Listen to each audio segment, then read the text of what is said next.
tuần trồng cho có chàng đều lúc tục ạ anh bọn này sẽ chúng có thể chọn nó là bung sầm thum pangana chiar chun zomang dar sari vel chun ka hara umami le anu chun lo thau to Christmas ni boka an che buai ngang maya ke chuka men radio wangin min lo kai thau in thlasung ve ngai hi lo nia amak ka ti zok hial an ti ni lo mel to pa ni zan lama kom dan chu sia se min trim na sadon lutuk ni zan hun chuka ngai to le ta ka zakin ka in thlasung tak zeta ne o she da po chuka bengam lo o she ta line min ron be box si lo ani hi mai chela ka sul hnu hnu chia kal san de thin mi pang hi ani vengem le ti ten ka ngai tua ni zan chu siam that ka chak umami thu kha zomin chuak do lo ila thatur hi nia mase hun kal to wanga in chir le in dom kun reng chon omzia nei lo ti ka sia ka phone chu ka ina o she ta message lo lo box si lo ka shil hai hle a ka ngai thalo bok mase mun chu nga in ka mana ngai in thlasung de chun ka tho chuaka ka lu chuna bur maya ka ni luk mai umami hneya po chun kom ngam lo umami chun ni zani waron ho har om ve tlang wale mo hi in ti moni puitlin lam hin hai deuh te alo ting hal ka ngoi renga anu chun dareng za velin ngei ron hoa i ron ho lai om ka shalo reng che sut pa chuna tia umami chun dar som pan hi vel pun la ron ho lo a ron ho har lu tuka ka ngak pai to lo wa ka mut chana ni kha ati ta ka chun dar khat vela ka ho thu chun ka changa in bual ngal ka du ka ti chun umami chun a vo nen alo ti wata min hre chuak ang ti ka hlau lutuk ma se engma min zot zui lo hlawa ni zana ka omang kha chun ka omle to mi alawang ti ril ru neu chungin bathroom lam chu ka pana ka phone a chun sai ka play pa boka ka in bual trep tia chun u hre ta chun min ron kola kala hre ang reng hle a ma se min ron kol chu ka lom lutuk hre ru tak chun kala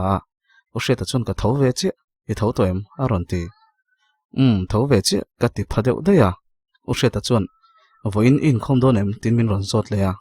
in khom veng chu a nang in khom don em ka ti ve le nga la an chung kwa an in khom tur thu te soin bathroom a chun rei ve kanin bia i zan lam thil thleng engma min soi pui lawa ka tho huai mai in bol ka tum thu ka hril chuan in khom bana kan ron lengang ti in phone chu da kaipo ni chin ai chun kamut po dik to zoka phur sur chun kain bola anu churon awin lalnu in bol toim ka e ka chuak ania tuna ngai in bol ngai mang silo mi in thir tai mi ni ti boilom aron ti le to ka in bol don che lo ip mai ro ka ti chuan lo chuak le lok mai ro aron ti ka in lai to lom le ka ron chuak pai to lo tin ka hnial lui tlata ka in bol loya umami po chon che ve wat ro in khom te kan tlai nge chung ko thalak nei turania aron ti ve boka min ron tur man mu dun to pa ka in bua sok soka ka in bua zawal lo son vel te in hoin ka zaira rata umami chu ka room aron lutin lalnu engei sum do na chu an don i tui zong te ni tak takem aron ti leya kai chun phur zet hian te reng mai second sem hi ka kal to lawanga dor siam tumin tran kala zok to ne moni ka ti chun umami chun i thei tak takang mo aron ti siam siama suma chun thei te reng mai chu lawa le khazir ngo tai chun ka ti mi zok ka ti chun a bu ngau ngawa nakum lama i dor tor kan ngai to donia ati chun ka phur lutuk ka ku aringuta umami chun kalte i mak chung chung lutuk tukin chu kan tho ma tlang boka chu chalo vanote ati le ngal de amak min tir jom le ngal zata chuat no na min present ngai mai chuan phur mel tak chun chu ka not le ta tura anu chun bathroom atang chun lalnu ka chumhe chun ka lo simte aron ti le ani nom umami ve renga lalnu ron ti le to so om lo le chu an buai dun nu fa ve ngotang in thir vat lani mai ti pa chun guest chu ka vasima anu ron chun hu chun umami po 25 vein ani chu rei le don ka IG vel chu ka cheka ma se ni somni pare ta tangin order kan lak le chu tur thu te ka posa Christmas chol kan nei ve zoi don ani min ron bero anom ve nak naka ka reply zela a thenin filmin ti line then khatin indu min ti boka ka hre thiam lo ka chang thale chun ka hre boxia a then hi IG message sa general a hian alut le thina chung chu ka lo hmu mai thina chung ti lo chu ka hmu ang chu ka reply thavio zel mole mi zong ti lom hi harani umami in pe chuan choi chu ka siama choi huna chuan anun tong trai na mangin chumi zo chuan chu kan aya kan choi pa chuan kan ti mol mola anu chuan kom dan thalo then khatte min zil siama atopa umami a let lein pasal nei tur chuan tur le to a nangma ang rol chuan fan nei sup to a tu pon nei lo chau to ni hi ati chuan umami chuan a oi em lo kain leng ho zinga ka upat thuin soi vak zela tiang te chuan mu har ve tholom a ron ti ve khawa anu chuan nangma ron bai se in leng nei ngai hek lo che a lo ti ve le bok umami point trumdang angin an hial to lem lawa kan ngoi wang nu chuan anu chuan hei tu na in leng pa hi a fel ve riawin ka ria tin midang ron leng ang ngot chu ni lo ve dewin ka ria hei hi chua le ni chuan an wang to don te mai nia a ron ti le ken sum thei to lo ka nui chua khela umami chuan lo nui su min nor chua hin chak sia nui suk chuan atia anu chuan in nor chua lamani lo tu nami phei chu veng khatte kan lani zui hei pa ka lo tu mel mulawa thi te po hi ka hlau ve lo ti in a thu tak viau kan ngoi wanga kai chuan thil ngai to chuak thutin nu umami hi naute ala nei thei don em ni ka ti chu umami ter ata in vas zak lo nu fa takem peter tri thian min tri chu fa chu du zat kala nei thei aron ti kan nui hak haka anu chun inei thei chon nei ta che nakina aping mai ange aron tele umami chun khatiang lal nui bula sei je su aron tele kanin sum thei lo kan nuya kan cho chu kan lim hle hi ne top mai mi chung ko anglo takin in hialin in hau ton reng mai la kanin point kanin nel mema hei kan chung ko chun anuam ka ti ve memani tin apang ber kani na hian min che chol ve ma se min mangai min duat mema heng te mol hinuam ka ti thin in khom tor chon kan chung ko chon kanin zui chuaka api sai chon nute min lo ngak te hei ipu hi muang che chu lu tuka kan ron kal thei trep atia anu te chu lovakal ri mai ro api sai kan ngak lenge te in api te na chung kaluta an lo moi venga maya kawalu che chu api chon nute ka kor thar hi moem alo ti wara oi moi lutuk apu lei cheni mo ka ti chuan atum de ubara ateu lo lutuk ipu ve hi chuan engma min leina chang po hi shelo ti in apu chu wa mel rala apu chuan gau khati kan kal thumin aron ti chi api chuan kha ron sei chuak ve je chu kadin ngai zon lai min lei ni kha a rei lutuk to tu poi nei du to hi tun thlengin engma min la lei bel lo atia atum de bara api ti tawel chu cute ka ti reu topa apu chun nute ka thil lei to ka ti fu de uper chumo ati de te ka api chun engma lei fu hi nei ngai lo ati le apu chu ngoi data ka en wanga enge pu i lei fu ber chu tin ka zot le ta apu chun nui de sun pa hian epi zali somhne ka lei kha kala ti fu berin ka ria ati chu api po nui ve suka te chuan kan pathum chon biakin lampan chuan kan kalta ni biakin kan thlenga men lo than hem to viawa kan biakin kotvel chun chei moi ngang mai photo buta de chun thla kan han laveya in khom ban chun reipo om lovin kanin lam kan pan ngala u hret te ron len an tuma christmas ni hian then khat chun royan the dona kaini chuna tu ka kan the don thunga u hret te point christmas ni an the donin ka ria roi the zoron kala tum thawa ina lo vom ha dam mai chu ka duni ni zan lam effect nge ni ka lu lan deuh chur maya mi jing om chu anuam ka ti vak lo ma se rei vak lawa umami ti thian ho an ron lenga thing pen ron tilia om ol tak tak hi a thei lo kaning thina nia min hlau lo si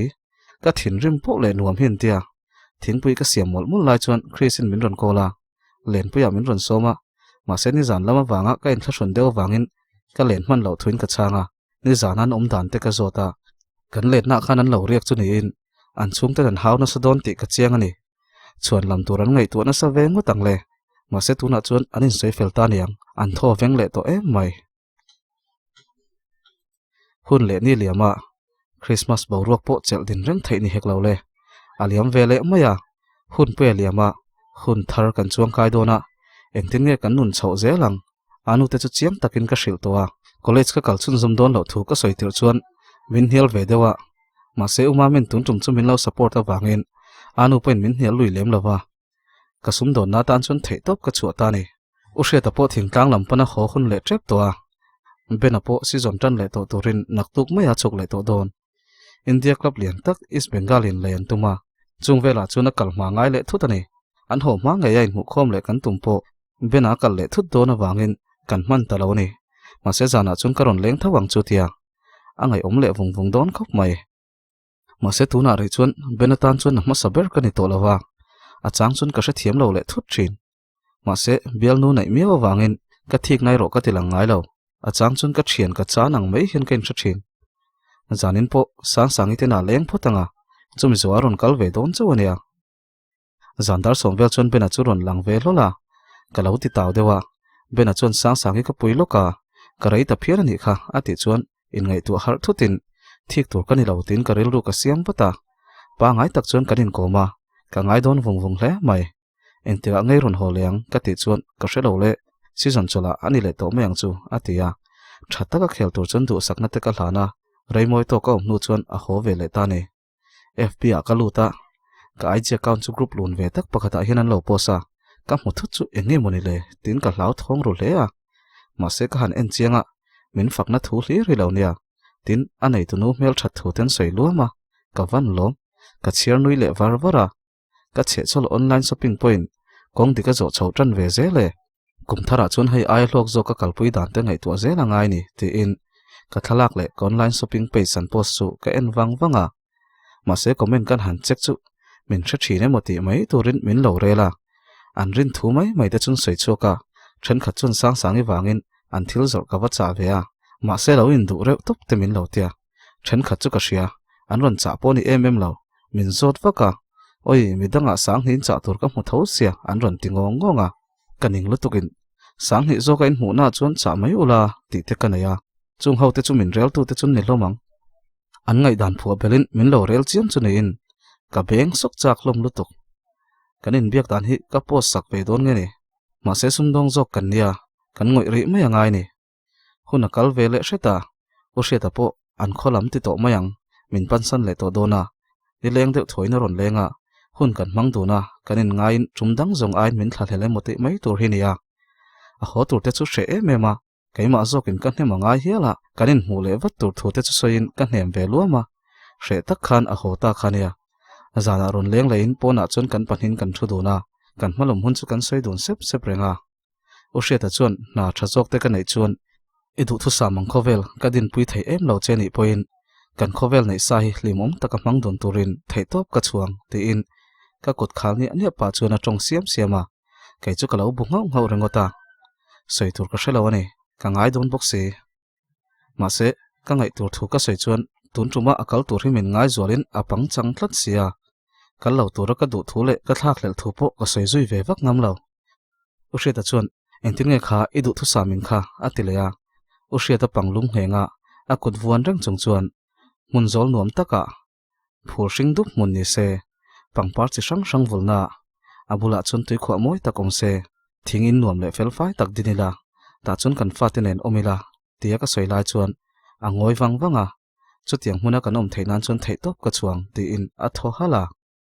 engkim mai chu ati tak vek maya amak te po ka ti zok hial kai chuan u hriat chung hun zong aya om ka thu na le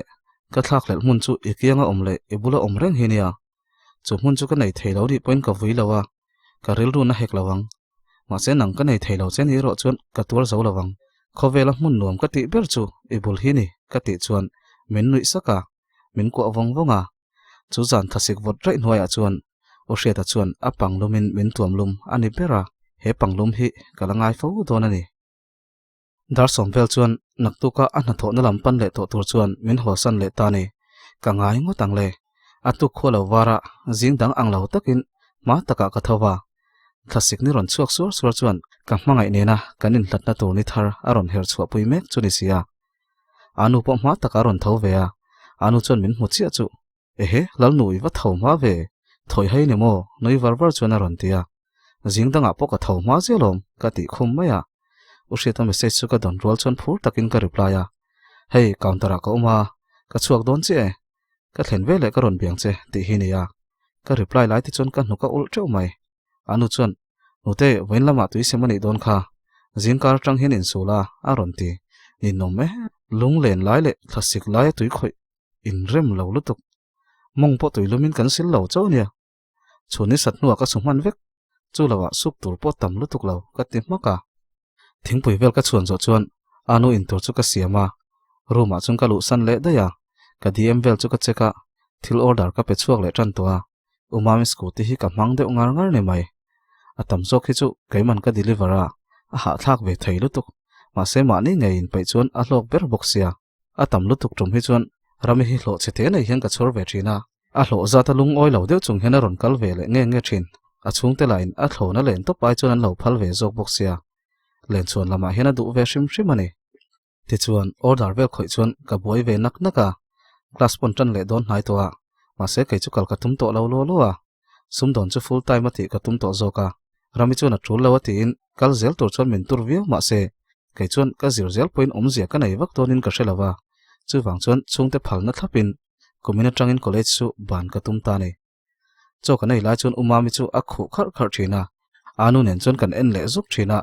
engemaw soidu soihre si hi ang pera angoi le dei zel boxia aron khule ta ka chuan anu chuan engemaw io chu i then reng le soidui nei emni ati bung deuh huta umami chuan i englawania pe ka hian ati lai chuan uluk takin kan lo ena angoi wangwanga anu chuan enge soyawa hupur om ngar ve alo tia umami chu asen deuh op ni mai hian ka hria englawania ati le chu kai chuan eng chu ti taka soi hrom chu enge a kop ve khang lang chem ni ka bank spin ani mai ka lo ti ngal wata umami chuan chu tiang lamani lo palai ron tira du thu soya ti pa chuan le lam hoin an tui hop thuta fiana an tui hop phal lo thei nen ka hop pal chang poi min vin shrap zelania a lai cheve hle ni anu chuan oi ron kal ro se kan waleng jok done moni ti in a phur lutuk kai chuan nu palai chu mai chen an tir ve thin thoim ni ani chuan tir khal deila in nei wat turin vadilila ka ti chu umami chuan in mol don lutuk mi te hi in van ui lo tak tin a thu tak hle a anu chuan o tumong beng lo mol hian kan thiang ti hi a lo malom noi huwa chuan a lo tia umami chu ngoi le data local ro chu ka lo ti ve topa ma se ka ngai tu cheu ni in pani choi inom tur hi ka ngai ngam thlot lo ati zuai ra ya anu po thu tak ve to lutuk itlai rol hun lai atangin chum ko tan ti rengin hun e manga keile inaw min ngai tu rengin i tan hun po in siam ve man ngai lawa idu angin khosa ve to la hadam ve to ro kan bulai omreng chuan i hadam thei tak tak don chong lo tin mihring chu eng tin emo kan om ve thei mai zel ipa boral him te khangai to la ka buai veka eng tin ngei naw nen ka chaw mang cheu ti ngai tu reng khan kamu thei lawa ma se huna hera ti hian puitling takin nangi chuaka kan dama kan hrisel na hi chuan kan ei tur tok hi chu kan thok chuak ve zelania tin lataka kalbo ngai lawa kan veng chunga mi ngei inei thei tur te chu alom ngot zo kalom hei tuna phei chuan in lu man choi ngai mi lawin min siam to a ha dam thlak to te sin nangang fanu ka nei hi kain chuang thina sin tia a soi lai chuan umami chu amit tuya parol kianga ain sut fe faya anu point amit tuya dang zo lo kai chuan na choi mu tin ti chia vai fi ma chang tunu pasal nei turang mai nu umami ang fanui nei wangin iloma kaima ang inei wang hen ilom ve lo mi ka ti chuan o nangma ang fanu ka nei wang hen ka buai thei lu tu ka nei hi a ti chuan in nu fa ve hi chu ka choi po tui lawe a tin ka kham da ya ka por to sa shim shima ka ti taw der vel chak shim shima ni umami po rei lo te a kham ve a lal noi po puitling takin nun tum la kanu hi engkima buai pui rengang che ati chuan nak tu ka chuak ngal turang mai upe ka chuan nula pa nga ya mule thutanga an la thul le thut thai ka ti chuan umami chuan rang lu to khian enge ka pa ngai lo na aron ti noi sok hian nang te chu inula thuna top to a inula tlaya pasal nei tum mang si lo tuna itar dona roya ka ti chuan thopilo chuan min vom popa ne om lutuk upe ka nen ruam man na kan siama thlathara tangin dor pa ngai hong vela kan tia upe kan poisa chu tumanga 30% vela irul le thei chuan angai dam don che ni chu chuan kumnga chunga ti le ngal tin idor lo man po thlathum chunga tum sak vek ton che ati chuan kalom lutuk umami chu ka wakwa chungchunga anu en pa chuan anu hi umami hi inei fu e vokvul aina hlok dei ni hi umami vul hi ka ti chuan umami chuan i a sia nang vul hi broiler vul ai puna hlok lo ati muka isum don na tur chu engtin nge ka ti len zel thayanga engtin nge sum tam tok chung ko tan ka tho chu thayang ti ngot ngai tuang che min tia ka lo mani top mai anu po chuan ni e nu te ril ru nei takai omangai don ania ti in min lo fui ve boka kai chun ka thian te hril hlan mol chu ka ngak lela ni kan dor omna hmun te chu soin tun tha chu ngeya ka lu alu man tur thute an soya khrisi le rami ril ru an ron lang ngala ka lom thluk chet hian an lom ve don ti ka hriani zana chun upe ka chu ron lengin thil tam tak kan sei hawa ani po chung komi ang mai na tong towa anu pon amak pa chei to khop mai kai po anawang tak takin min en to nin ka hria arua man na te chu a soi siam siama kalau bunga ngawa anui ro chun awan za thlak om ve min an hriat chun min soi dan tur te la chu sum lu tuka min ngai ngei om sia ati chuar chuara umami po chun nie mole alo ti vele upe ka chun umami mel pa chun nangkha nie mole lo ti to su kan soi fel vek to kha ti na va khap umami chu lai deuh chuan anui rimata kar le lama palai ron tir chu an tuma chung chang te chu soin anu point chu tiang ani don chuan e pu po kan shil ve ngai angai don ani chu ti in kan hmalom hun ngot mai chu kan soya kan ti po a khon khan ri hle mai nui nu POV hun hi a her danglam chak khop mai tuna chuan nui po ama ka bai se ngai reng lo college hial a thleng ve towa tuna sumdo na lam ati chhole a sumdong tur phai hi chuan ka da chin ngai lo hrim ama la hi a buang mai sia ka fa te pan hi om dan tur ngai tu reng hian hun hi ka manga a bikin mami ani hian engtik lai point kan chung kwa ngot hi ngai tuwa boina le har sat na tam tak pal tlangin hetiang din hun hi min thlen puya ngai zong nei na chang shelo khopin tila nei man lo khopin ani ma zo kang chu chung ko tan a huna hlan ral thak ani ber pasal te nei ve se chung kwa din vein ama tan nung ve se tin ka ngai tu thina ma se chu tianga ka soi chang chun min nor chua talin tum hi ti mai thina fiam thu dewin a soi thin takna chu tianga ngai na chu nei tak takang ti ka lawa wangin karil ru zong zong po ka soi pui ngam ngai lo noila hian a u pasal nei chung chang han soi hi chuan auma mi fiam hi nuama ti thin sia anin hil pha le rap thin renga hun rei tak nuwa ngai zong ve deuh ro hi nei nin ka hria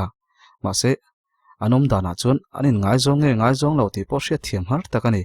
ni khat chu nui ka dop deuh te tia mami le pe ka chu an lo in ngai zong ve nge maya chutia kan fanurang ka chak ber main bial party ve tak tura nei chu kalom hleya kai hi kan venga hian ka chuak tam lawa ka hun man na tam jok chu bazar le kanin kong hi ni deuh ber maya chuan sunday kan khom le hi ni deuh mai pe ka chu sarkar na thok house ve pa ngai takani ti chu shemaila an chung ko engang mi ngen ni kan hre si lawa nu te ka soma arukin pe ka te in le an chung ko chu kan va thli thlaya kan melin cheidang lamin an ina chun chome kan va zuara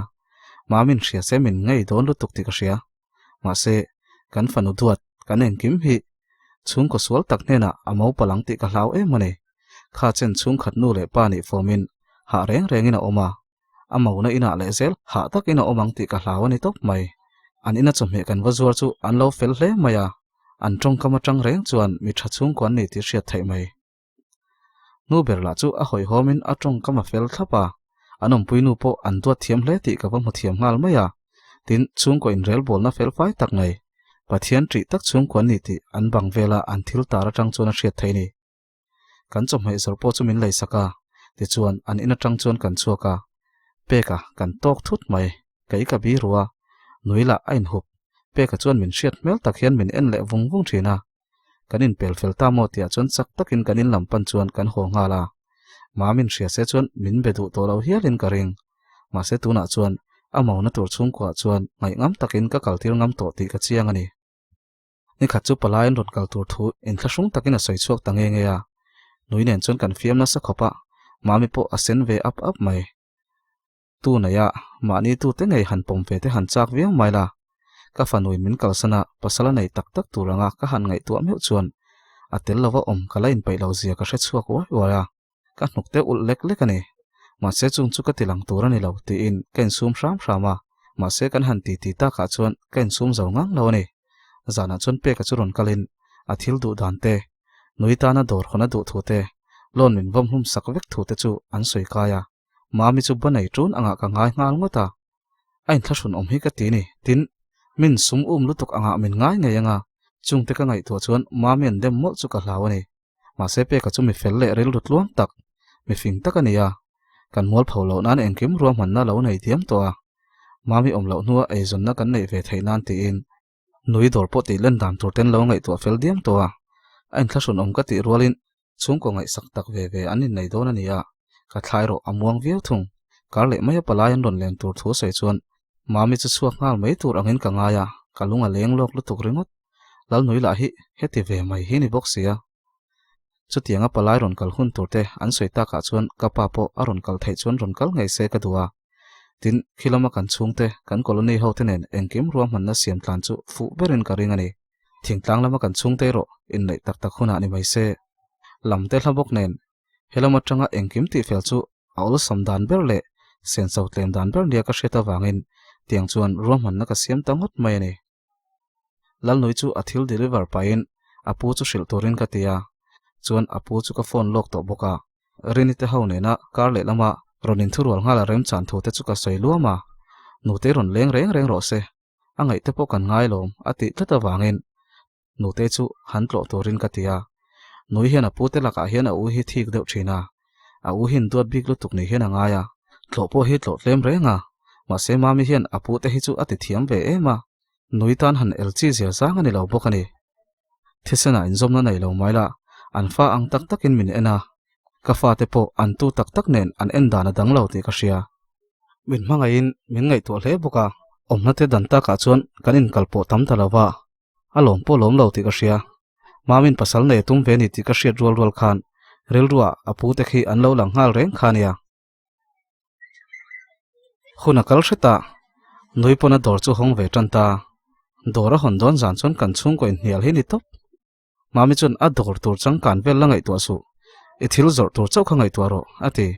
noi line a huna chang kan chuan customer hip don ati boxi thalak na hun tha ti vel an thian ho chuan an ngai to ngal na sa hoi ham noi hi zong en diam chin hi na yangai ni mami nen chuan an thian ho khan an ti tin han ti ve phot te se kan ti tangota mami palai te ron len zan chu aron her chuaka ka hu phur ngak maya mase kapi sai te nu pa chun ma taka min lo ompuin dar sari vel chuan rinite ho kan colony ho an ron thleng boka kapa poron lang bok ka zam lu tuk po chu min ron thlamuan hle mai daret vel chuan palai mel chu kan huta kapa chuan lo dong song berin mi zo dan ten soi kaya te chuan ron kal non le po ngai loin muang changa kan lo in bot sei ton theinan komin september tha vela hian borok nom hun lai chu in kan ti mai don em ni ti in kapa chuan palai te chu a han rona anni po an lo buk ngawa enge mon sei nu chuan ani tak chu nakina ruat turin september thlain nei chu kan tin zone ve tarup mai ni mami chu kan hral ve don tange ye angai omina lung len thlak don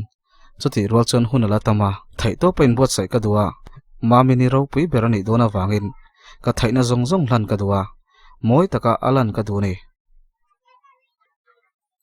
ole khati zong khani sela nexa chuan nui pio via kan let lenga asum don na chungchang customer te nen te anin hawem ti te customer care te nei thaim ti te kan hre thei don ani nui hian sum don na hi alo ti mi rengem ti te ngai thatu zong zong te le min lo do a min lo ha khram thi ti te chunga kalome chuti rol chuan ken thasung ve tho karen hi athireng big lawang te po in ti na mai thaya ma se thireng ho lawa chuti rol chuan a eng reng thunga a en hian a eng le ya khating khania lit som ti te chu tiang dan zela chuna enga thil hi ati rang the in tui bi lawang athi ang chuan mo en chok ang chuan mo tiang khani mai chuti ge nangli po ro so line sili parking bo sen du bil do mai